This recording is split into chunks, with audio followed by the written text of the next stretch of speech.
नमस्कार, राम राम, खमा गणिसा। स्वागत आप सभी का राजस्थान री बातें के यूट्यूब चैनल पे। तो दोस्तों, जिला दर्शन की सीरीज़ में हम कोटा संभाग के ज़िलों को लेकर चल रहे थे, जिसमें आज हमारा कोटा संभाग का आखिरी जिला बूंदी है। इसकी चर्चा कर लेते हैं। तो चलिए शुरू करते हैं बूंदी जिला दर्शन। तो सबसे पहले हम देखते हैं इसका परिवहन विभाग का कोड। बूंदी जिले का परिवहन विभाग का जो कोड है वो है RJ08। इसके बाद हम बात करते हैं इस जिले के संस्थापक की।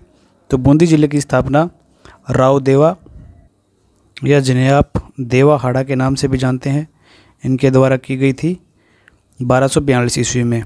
और अगर आपसे पूछ लिया जाए इस बूंदी जिले का वास्तविक संस्थापक कौन था, तो इस जिले का वास्तविक संस्थापक जो माना जाता है वो माना जाता है सुरजन हाड़ा को। तो वास्तविक संस्थापक कौन हो गए बूंदी के? सुरजन हाड़ा। अब बात करते हैं बूंदी जिले के उपनामों की। तो बूंदी जिले को बावड़ियों के शहर के उपनाम से जाना जाता है। बावड़ियों का शहर कहते हैं इसको। ये अंग्रेजी में बोलें तो सिटी ऑफ स्टेप वेल्स भी इसे कहते हैं। इसको राजस्थान की काशी के नाम से जानते हैं। राजस्थान की छोटी काशी के नाम से इस जिले को जानते हैं। फिर इसको अजात वैभव नगरी के नाम से भी जाना जाता है। अब देखते हैं इसके प्राचीन नाम। तो प्राचीन काल में बूंदी जिले को वृंदावती, फर्रुखाबाद और बुंदू का नाला के नाम से जानते थे। और इस जिले का वर्तमान स्वरूप जो अपने राजस्थान के एकीकरण के समय बूंदी जिले का जो विलय हुआ था वो राजस्थान के रियासती एकीकरण के दूसरे चरण में हुआ था। कब हुआ था इसका एकीकरण में मिलन? तो मार्च 1948 के समय अपने राजस्थान के एकीकरण के दूसरे चरण में बूंदी को मिलाया गया था। अब बात करें इसकी तहसीलों की। तो बूंदी जिले में कुल 7 तहसीलें हैं। बूंदी, हिंडोली, नैनवा, तालेड़ा, केशोरायपाटन, इंद्रगढ़ और रायतल। ये हो गई इसकी 7 तहसीलें। अब इसके उपखंडों की बात करें तो बूंदी जिले में कुल 3 उपखंड आते हैं, बूंदी, हिंडोली और केशोरायपाटन। विधानसभा क्षेत्र भी इस जिले में 3 है। एक तो बूंदी हो गया, हिंडोली हो गया और केशोरायपाटन हो गया। अब बात की जाए इस जिले के वन्यजीव शुभंकर की, तो सुरखाओ पक्षी इस जिले का क्या है? वन्यजीव शुभंकर। तस्वीर देख सकते हो आप, सुरखाओ ऐसा दिखता है। फिर हम बात करें इसकी स्थलीय सीमा की। तो बूंदी जिले की स्थलीय सीमा अपने राजस्थान के सवाई माधोपुर, टोंक, शाहपुरा, भीलवाड़ा, चित्तौड़गढ़ और कोटा जिलों के साथ साझा होती है। इसके पश्चात हम बात करते हैं बूंदी के भौगोलिक परिदृश्य की। तो सबसे पहले हम देखते हैं इसकी जलवायु। तो बूंदी जिले में आर्द्र प्रकार की जलवायु पाई जाती है। अब वैज्ञानिकों का वर्गीकरण देखें तो कोपेन के अनुसार बूंदी जिले में किस प्रकार की CWG प्रकार की जलवायु पाई जाती है।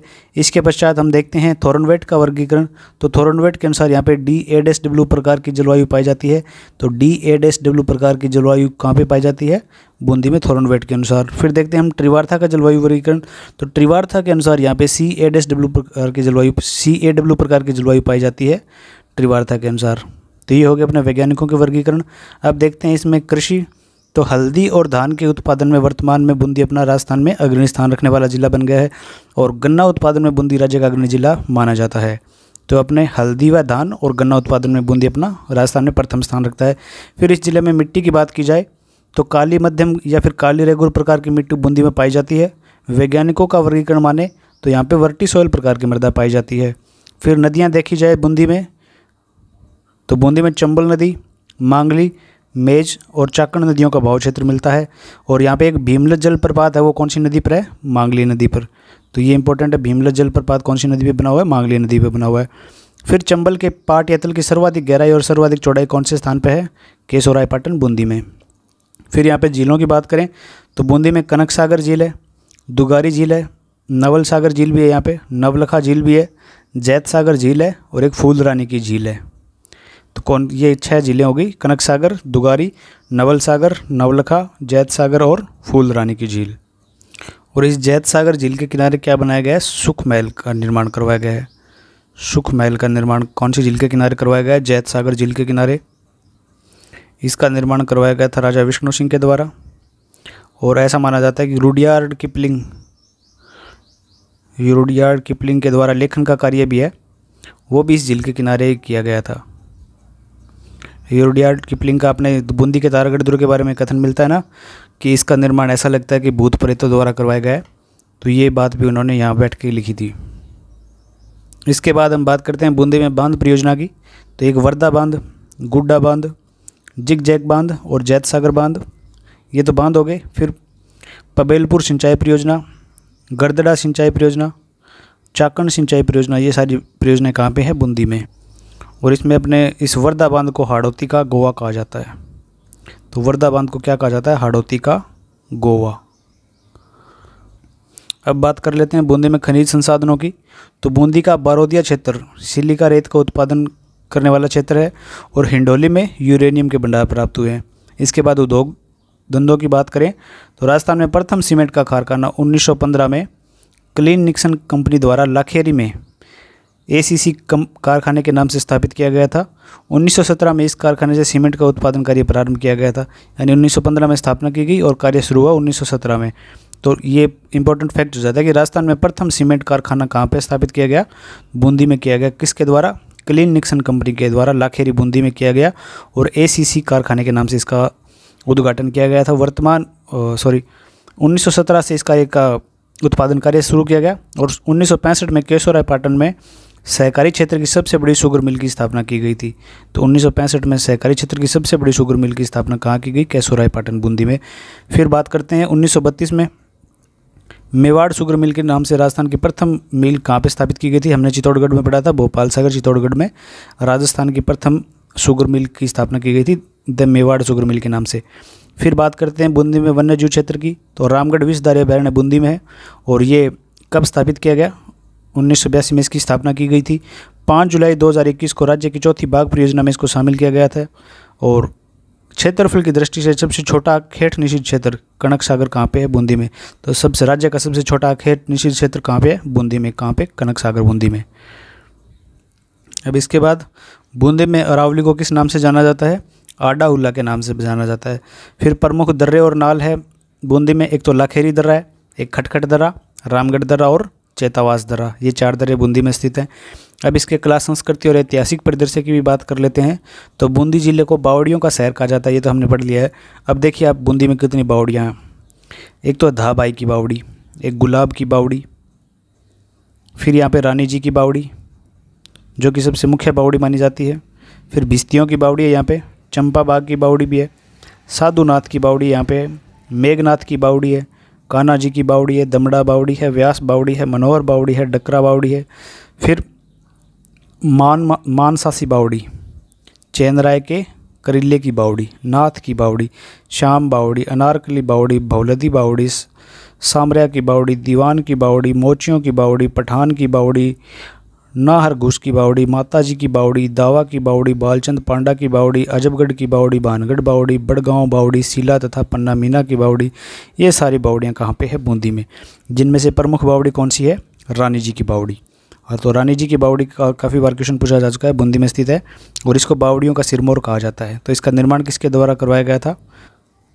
तो राजा अनिरुद्ध की रानी के द्वारा इस बावड़ी का निर्माण करवाया गया था, जिनका नाम था रानी नाथावती। रानी नाथावती के द्वारा इस बावड़ी का निर्माण करवाया गया था।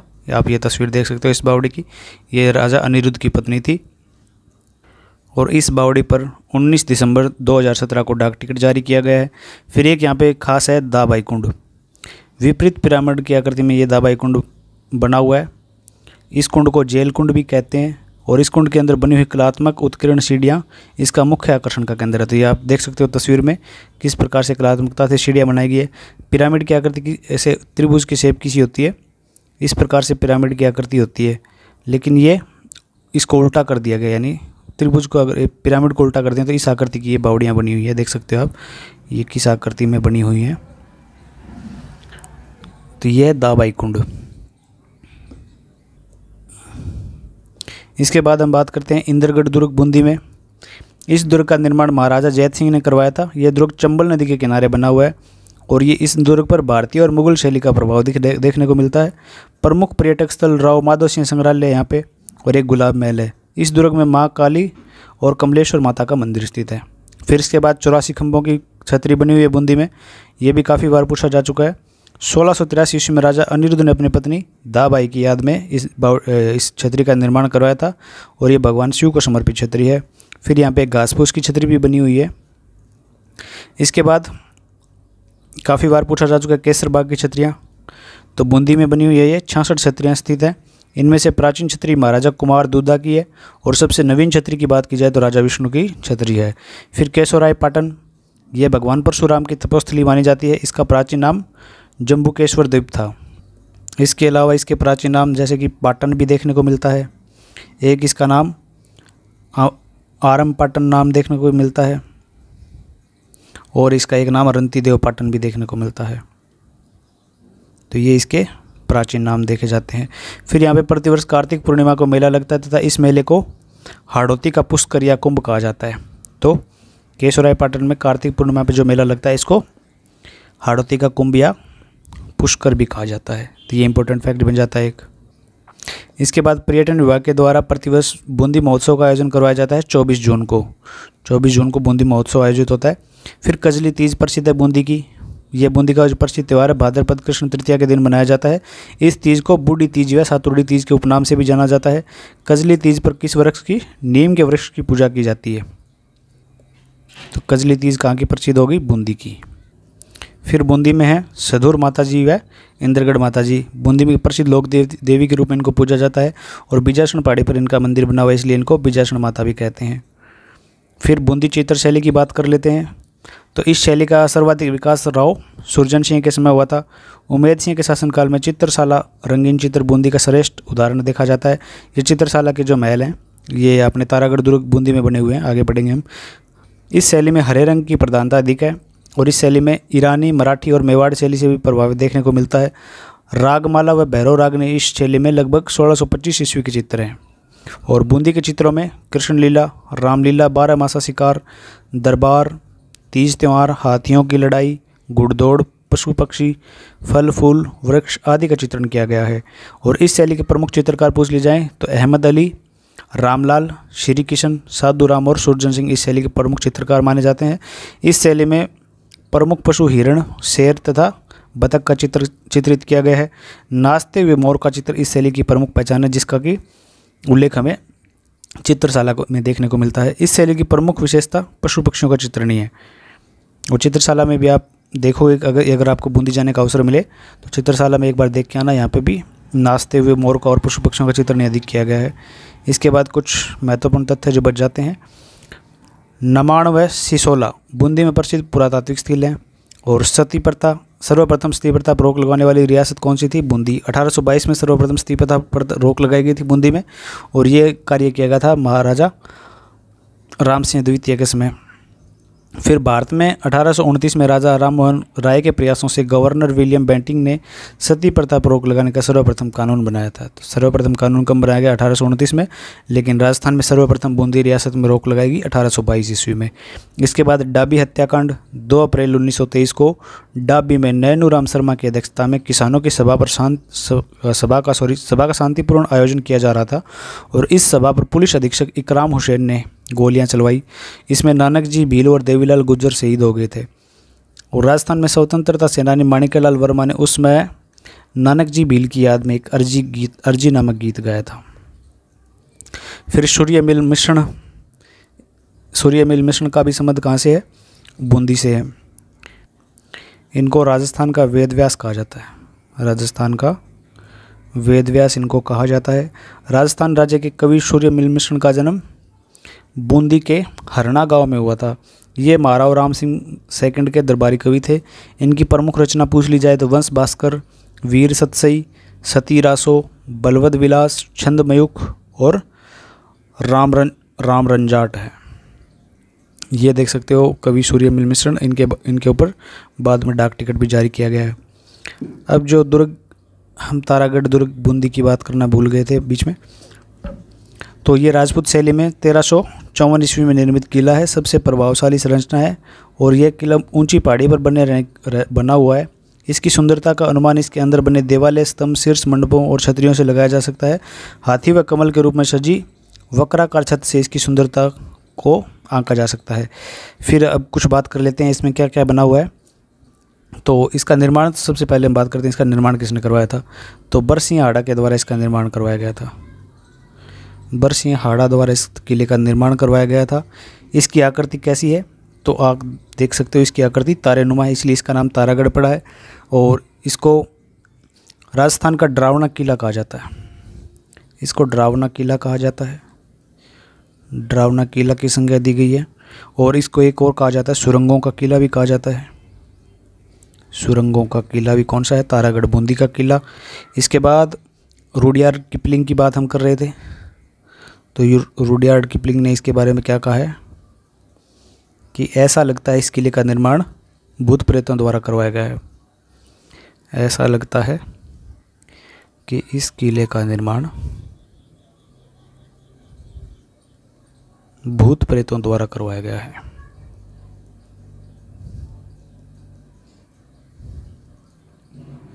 और क्या मुख्य बातें हैं इसकी? इसमें 3 महल स्थित हैं तारागढ़ बूंदी में। एक तो अपना है अनिरुद्ध महल, एक यहाँ पे है चित्रशाला, और एक है यहाँ पे रतन दौलत खाना। तो चित्रशाला की हमने बात की थी। बूंदी चित्रशैली के सर्वाधिक चित्र यहाँ पे चित्रित किए गए हैं। तो ये सारी मुख्य बातें हो गई तारागढ़ बूंदी के बारे में। बरसिंघाड़ा द्वारा निर्माण करवाया गया डरावना किला है, सुरंगों वाला किला इसको कहते हैं। और रुडयार्ड किपलिंग का ये कथन इंपॉर्टेंट काफ़ी बार पूछा जा चुका है। लगता है कि इस किले का निर्माण भूत प्रेतों द्वारा करवाया गया है। इसके बाद करंट के अगर कुछ फैक्ट की बात की जाए तो मिशन सुरक्षित बचपन अपने राजस्थान सरकार द्वारा शुरू किया गया था। मिशन सुरक्षित बचपन ये शुरू किया गया था बालिका अपराध को रोकने के लिए। बूंदी से शुरू किया गया बालिका अपराधों को रोकथाम के लिए। फिर इसके बाद खाद्य सुरक्षा अधिनियम के तहत सर्वाधिक KYC जो की गई थी वो बूंदी में की गई थी। तो खाद्य सुरक्षा अधिनियम के तहत सर्वाधिक KYC भी कहाँ से की गई है? बूंदी से की गई है। अब बूंदी में राज्य का प्रथम सोलर लिफ्ट प्लांट भी लगाया गया है। राज्य का प्रथम सोलर लिफ्ट प्लांट कहाँ लगाया गया है? प्रथम solar lift plant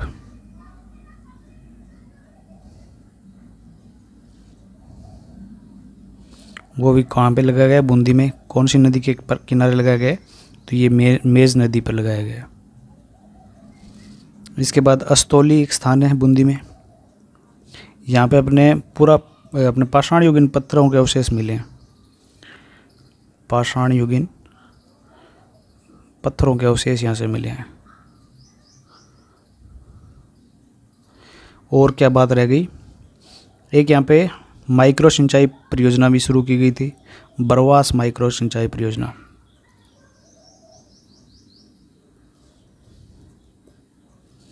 Barwas micro सिंचाई परियोजना की शुरुआत भी कहाँ से की गई थी? बूंदी से। तो ये सारे इम्पोर्टेंट फैक्ट हमने यहाँ पे ले लिए हैं।